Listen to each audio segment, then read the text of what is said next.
Renungan pagi ini terambil dari Lukas 24 ayat 13 sampai 35. Pada hari itu juga 2 orang dari murid-murid Yesus pergi ke sebuah kampung bernama Emmaus yang terletak kira-kira 7 mil jauhnya dari Yerusalem. Dan mereka bercakap-cakap tentang segala sesuatu yang telah terjadi. Ketika mereka sedang bercakap-cakap dan bertukar pikiran, datanglah Yesus sendiri mendekati mereka, lalu berjalan bersama-sama dengan mereka. Tetapi ada sesuatu yang menghalangi mata mereka, sehingga mereka tidak dapat mengenal Dia. Yesus berkata kepada mereka, "Apakah yang kamu percakapkan sementara kamu berjalan?" Maka berhentilah mereka dengan muka muram. Seorang dari mereka, namanya Kleopas, menjawabnya, "Adakah engkau satu-satunya orang asing di Yerusalem yang tidak tahu apa yang terjadi di situ pada hari-hari belakangan ini?" Katanya kepada mereka, "Apakah itu?" Jawab mereka, "Apa yang terjadi dengan Yesus orang Nazaret? Dia adalah seorang nabi yang berkuasa dalam pekerjaan dan perkataan di hadapan Allah dan di depan seluruh bangsa ini.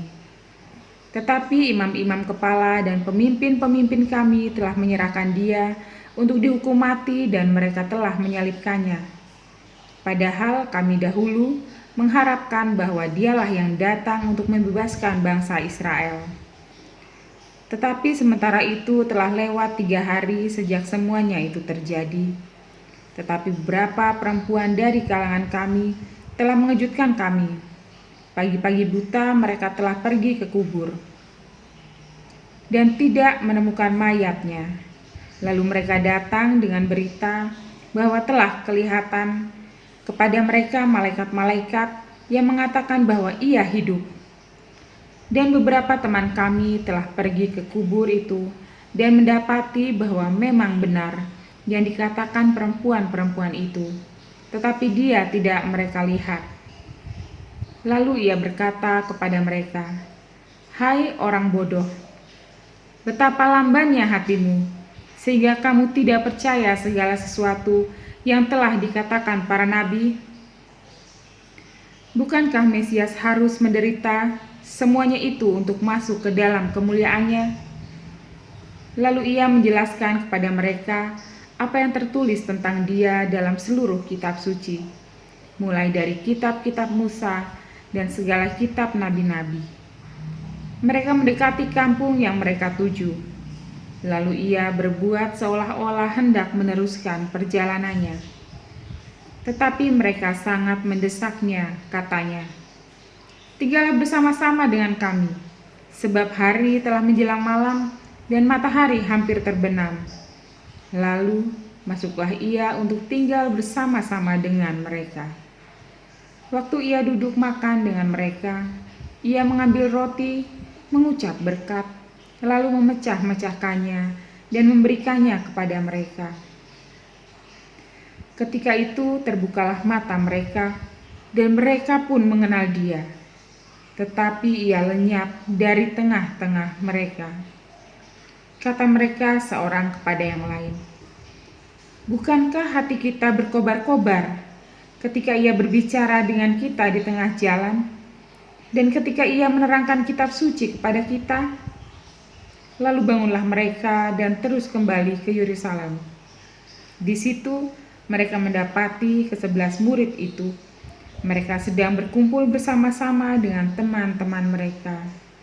Kata mereka itu, "Sesungguhnya Tuhan telah bangkit dan telah menampakkan diri kepada Simon." Lalu kedua orang itu pun menceritakan apa yang terjadi di tengah jalan dan bagaimana mereka mengenal Dia pada waktu ia memecah-mecahkan roti. Tema renungan hari ini adalah melihat Tuhan yang hadir. Hari ini kita masih dalam suasana Paskah kita bersyukur dengan rasa gembira boleh merayakannya. Walau demikian, kita juga menyadari betapa suasana batin kita yang sedang bergumul di tengah mewabahnya COVID-19. Hal ini telah berdampak luas, menyita perhatian semua pihak, dan ini telah menjadikan kita semua merasa senasib dan sepenanggungan. Pengalaman ini sungguh tak terlupakan, sebab bersentuhan langsung dengan berbagai aktivitas kehidupan umat manusia, baik di bidang sosial, ekonomi, keagamaan, usaha, kerja, dan masih banyak lagi. Kehidupan sosial politik menjadi sangat dinamis. Secara ekonomi, harga-harga kebutuhan melonjak. Kehidupan beragama, tempat-tempat ibadah selama ini sebagai pusat peribadatan umat kini ditutup demi memutus mata rantai penularan dari COVID-19 yang begitu cepat. Dampak yang ditimbulkan adalah suasana panik, bahkan untuk membentengi diri bukan hanya wajib mencuci tangan, tetapi wajib merasa was-was terhadap orang-orang yang kita jumpai. Suasana ketegangan dan kebingungan sampai kepada hilang harapan dan putus asa juga dihadapi dan dialami oleh murid-murid Tuhan Yesus ketika peristiwa Paskah terjadi. Penulis Injil Lukas menarasikan kisah ini dengan berawal dari sebuah ketegangan dan kebuntuan pikiran, namun berakhir dengan sukacita yang mencerahkan dan memberi harapan baru. Berawal dari sebuah perjalanan yang penuh dengan keputusasaan, berakhir dengan perjalanan baru yang penuh sukacita. Bila dicermati, alur dari kisah ini dapat memberi pelajaran sebagai berikut. Pada hari itu, 2 orang dari murid-murid Yesus pergi ke sebuah kampung bernama Emmaus, yang terletak kira-kira 7 mil jauhnya dari Yerusalem. Dan mereka bercakap-cakap tentang segala sesuatu yang telah terjadi. Ketika mereka sedang bercakap-cakap dan bertukar pikiran, datanglah Yesus sendiri mendekati mereka, lalu berjalan bersama-sama dengan mereka.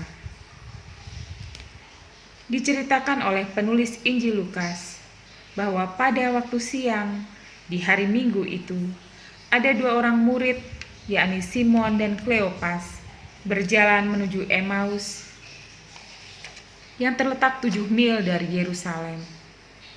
Simon dan Kleopas menempuh perjalanan dan bercakap-cakap tentang Yesus yang mati. Pikiran Simon dan Kleopas dikacaukan oleh 2 hal, yakni pertama, orang mati tidak mungkin bangkit lagi. Kebenaran ini terbangun atas dasar pengalaman. Belum pernah ada orang yang mati dan bangkit. Kedua, Yesus telah bangkit dari kematian. Makam tempat Yesus dikuburkan dalam keadaan kosong. Mayat Yesus tidak ada di situ. 2 kenyataan ini melahirkan kebingungan perjalanan Simon dan Kleopas menuju Emmaus. Dalam kebingungan perjalanan ke Emmaus itu, datanglah seorang asing mendekat, berjalan dan bercakap-cakap dengan mereka. Orang asing itu bertanya tentang apa yang menjadi topik percakapan Simon dan Kleopas. Katanya, "Apakah yang sedang kamu percakapkan sementara kamu berjalan?" Dan salah satu dari kedua murid itu balik bertanya pada orang itu, katanya, "Apakah engkau satu-satunya orang asing di Yerusalem yang tidak tahu apa yang terjadi di Yerusalem tentang peristiwa penangkapan, penyaliban, kematian, dan kini tersebar berita tentang kebangkitan Yesus?" Menjadi sangat spesial adalah orang asing ini kemudian menerangkan bahwa tokoh yang sedang Simon dan Kleopas percakapkan itu harus mati dan memenuhi nubuat para nabi, supaya umat manusia diselamatkan. Kata orang itu,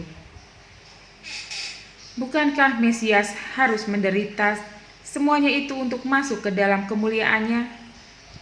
Justru ia menegaskan suatu apa yang menjadi pertanyaan, tetapi sekaligus menegaskan keyakinan Simon dan Kleopas. Saudara kekasih Tuhan, di tengah-tengah kehidupan kita, pastilah ada begitu banyak hal yang telah menimbulkan setumpuk pertanyaan yang tidak bisa kita pahami. Kalau kita bicara tentang virus corona, semua orang pasti tahu responnya bagaimana. Jawabannya dari yang serius sampai kepada jawaban bercanda, semua tersedia. Dari informasi yang benar sampai kepada informasi hoax, itu pun kita alami. Kita menjadi takut, bingung, bahkan terkadang sok tahu melihat orang lain tidak tahu apa-apa. Itu juga yang ditunjukkan oleh dua orang yang berjalan ke Emmaus. Kita bisa belajar dari pengalaman ini. Kegagalan mereka bukanlah hal tabu untuk dibicarakan, tetapi menjadi sebuah pembelajaran bagi kita agar kita tidak mengulangi kesalahan yang sama. Ada harapan yang selalu Tuhan persiapkan untuk kita, agar kita tidak terus-menerus hidup dalam ketidakpastian, kecemasan, dan kebimbangan, apalagi keputusasaan. Bukanlah jalan terbaik bagi anak-anak Tuhan yang berpengharapan. Setelah sampai ke gerbang Emmaus, mereka menahan orang asing itu supaya tinggal bersama mereka.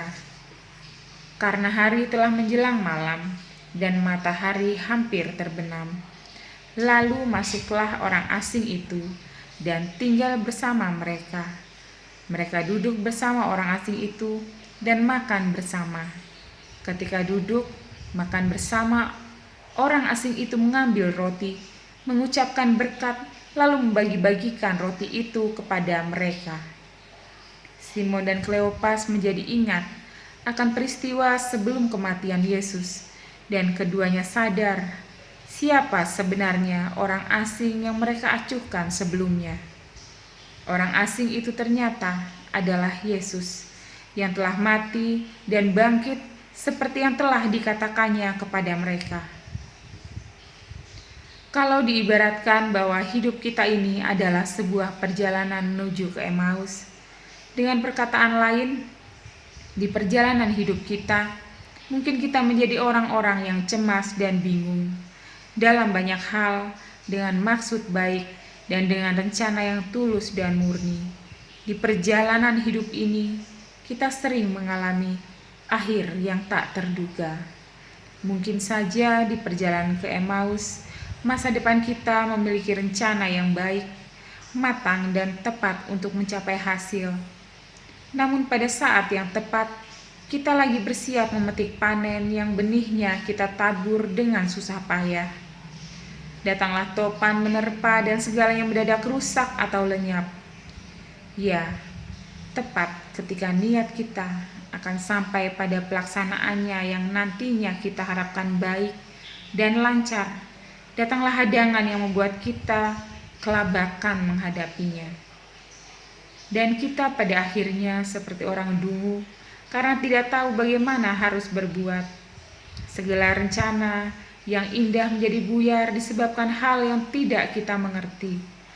Tepat sebelum memasuki gerbang Emmaus, malam telah mendadak turun dan kita tidak mampu lagi untuk melanjutkan perjalanan yang kita rencanakan selain berhenti dan beristirahat.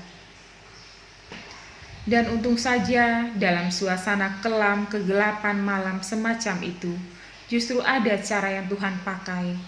Dan terkadang kita tidak tahu bagaimana caranya, bahkan yang tidak kita kenal di perjalanan hidup ini.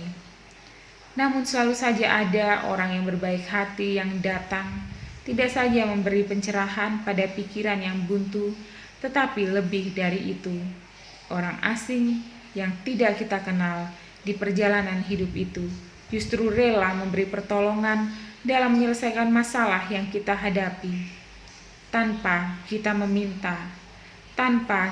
minta imbalan dari kita, apapun pergumulan kita saat ini.